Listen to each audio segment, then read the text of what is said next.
suplado rito. Walang sound system, walang nakatutok na mikropono. Hindi na kailangang magbabad sa talumpati bago iabot ang tulong sa marami.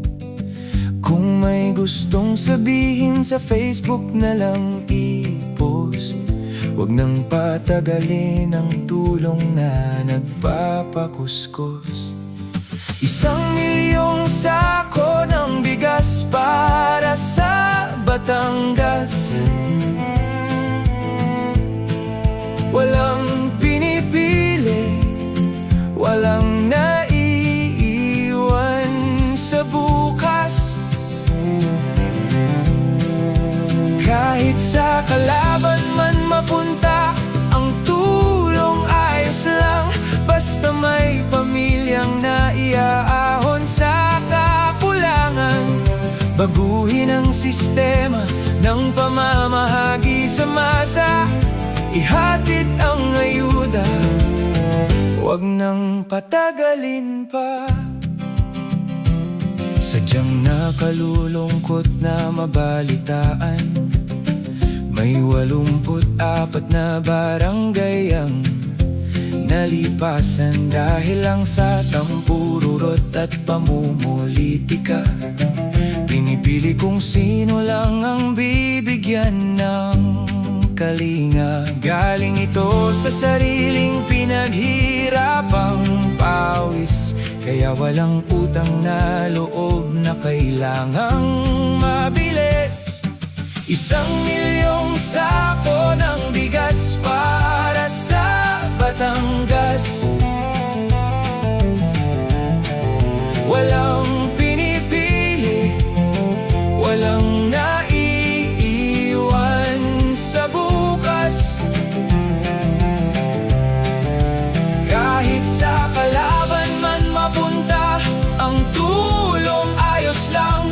Basta may pamilyang naiaahon sa kakulangan. Baguhin ang sistema ng pamamahagi sa masa. Ihatid ang ayuda, huwag nang patagalin pa. Lalo na kung ang ayuda ay galing sa buwis ng bayan. Dapat pwestiyunin ang lumang gawin na nakagisnan. Pinapatagal ang pila para lang makapagsalita. Huwag nang gawing rampa ang gutom ng madla. 1,000,000 sako ng bigas para sa Batangas. Walang pinipili, walang naiiwan sa bukas. Kahit sa kalaban man mapunta, ang tulong ayos lang. Basta may pamilyang naiaahon sa kakulangan.